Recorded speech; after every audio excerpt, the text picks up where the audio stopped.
यार तलहा, हम 21वीं सदी में रहते हैं। हम चांद पर पहुंच गए, एआई बना लिया, लेकिन आप आज भी मुझे वो 2000 साल पुरानी कहानी सुना रहे हैं कि कुछ लड़के गार में सोए और 300 साल बाद जागे। कम ऑन यार, ये चीजें लॉजिकली कैसे पॉसिबल हैं? दिमाग नहीं मानता भाई। देखो साथ दिमाग तो ये भी नहीं मानता कि कायनात कैसे बनी, मगर वो है। देखो लॉजिक वहां खत्म होती है जहां मोजज़ा शुरू होता है। और जिस वाक़े की तुम बात कर रहे हो, वो सिर्फ कहानी नहीं है, वो तारीख का वाहिद डॉक्यूमेंटेड टाइम ट्रैवल है, जिसके निशानात आज भी तुर्की और उर्दन में मौजूद है। ये कहानी नींद की नहीं है, ये कहानी है सिस्टम बाईपास करने की। अच्छा, सिस्टम बाईपास मतलब? जरा तफसील में आओ, सीन क्या था? सीन ये था कि रोमन बादशाह दकियानूस यानी डेसियस ने खुदाई का दावा कर रखा था। शहर में पुलिस स्टेट थी, जासूस हर जगह थे। शाही महल के अंदर कुछ अमीर कबीर नौजवान थे यानी एलीट यूथ थे, जिन्होंने कहा सॉरी बॉस, हम तुम्हें खुदा नहीं मानते। ये बगावत थी। बादशाह ने उनके डेथ वारंट साइन कर दिए। तो उन्होंने मुकाबला नहीं किया?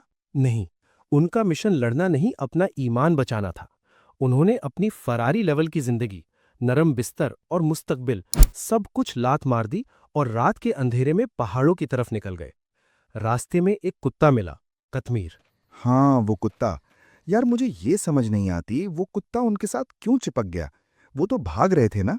यही तो पॉइंट है साद। नेक लोगों की सोहबत का असर जानवरों पर भी होता है। वो कुत्ता सिर्फ जानवर नहीं था, वो उनका गार्ड बन गया था। खैर, वो थक हार कर एक गार में घुस गए। निढाल थे, लेट गए, और फिर अल्लाह ने पॉज कर दिया वक्त को। अच्छा, पॉज दबा दिया। लेकिन तलहा भाई, साइंस कहती है कि अगर बंदा सोता रहे तो पानी की कमी यानी डिहाइड्रेशन से मर जाता है या कीड़े खा जाते हैं। 300 साल तक बॉडी कैसे सरवाइव कर गई? यहाँ कुरान मेडिकल साइंस को चैलेंज करता है। सूरतुल कहफ में अल्लाह ने दो बायोलॉजिकल इंजीनियरिंग के उसूल बताए हैं। Number 1, movement therapy. अल्लाह फरमाता है, हम उन्हें दाएं और बाएं करवट टर्न दिलाते थे। करवट खुद ब खुद, बिल्कुल ऑटोमेटिक, ताकि जमीन उनकी खाल को ना खा जाए और खून जलता रहे। Number 2, solar control.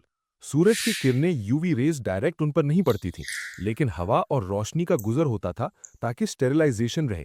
ये एक नेचुरल वेंटिलेटर सिस्टम था जो 3 सदियों तक चलता रहा। मतलब पूरी कायनात इन 7 लड़कों की नींद डिस्टर्ब ना होने देने पर लगी हुई थी। एग्जैक्टली, पूरी कायनात इनकी खिदमत कर रही थी। अच्छा, फिर जब आंख खुली तो क्या हुआ? दाढ़ी लंबी हो गई थी, कपड़े फट गए थे, क्या हुआ था? नहीं, ये सबसे बड़ा ट्विस्ट है। वो बिल्कुल फ्रेश उठे। उन्हें लगा कि यार शायद सुबह सोए थे, शाम हो गई है। पेट में भूख थी। उन्होंने अपने दोस्त यमलिखा को कहा, यार ये पैसे लो, चुपके से शहर जाओ और खाना लाओ। ध्यान करना पुलिस न पकड़ ले। वो बेचारा डरता डरता छुपता छुपाता शहर पहुंचा। और शहर बदल चुका था? सिर्फ शहर नहीं, दुनिया बदल चुकी थी। यमलिखा ने देखा कि शहर के गेट पर सलीब या अल्लाह के नाम का झंडा लगा है। वो कंफ्यूज हो गया। उसने सोचा, यार कल रात तो यहां बुत लगे थे, आज ही क्या हो गया? फिर वो बेकरी पर गया। उसने जेब से सिक्का निकाला और दुकानदार को दिया। दुकानदार ने सिक्का देखा और जोर से चिल्लाया, ओए, इसके पास खजाना है। जाहिर है भाई, 300 साल पुराना सिक्का, वो तो एंटीक होगा ना? हाँ, भीड़ जमा हो गई। यमलिखा घबरा गया कि अब मुझे दकियानूस के पास ले जाएंगे। उसने लोगों से पूछा, दकियानूस बादशाह कहाँ है?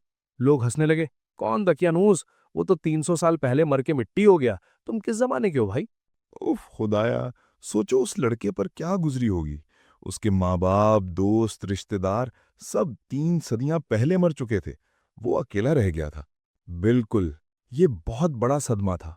लेकिन अल्लाह ने उन्हें इसलिए जगाया ताकि उस वक्त के लोगों को यकीन आ जाए कि क़यामत हक है।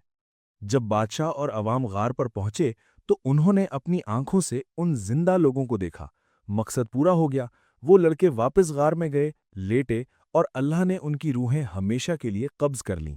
उफ खुदाया, सोचो उस लड़के पर क्या गुजरी होगी। उसके माँ बाप, दोस्त, रिश्तेदार सब 3 सदियां पहले मर चुके थे। वो अकेला रह गया था। यार तलहा, सच बताऊं, रोंगटे खड़े हो गए हैं। हम समझते हैं कि टेक्नोलॉजी सब कुछ है, लेकिन ये वाकया बताता है कि वक्त यानी टाइम अल्लाह के हाथ में है। बेशक, सबक सिर्फ एक है साद, अगर तुम अल्लाह के लिए अपनी कंफर्ट जोन छोड़ दोगे तो अल्लाह तुम्हें वहां से रास्ता देगा जहां से तुम्हारा गुमान भी नहीं होगा, चाहे वो गार हो या समंदर। बहुत जबरदस्त।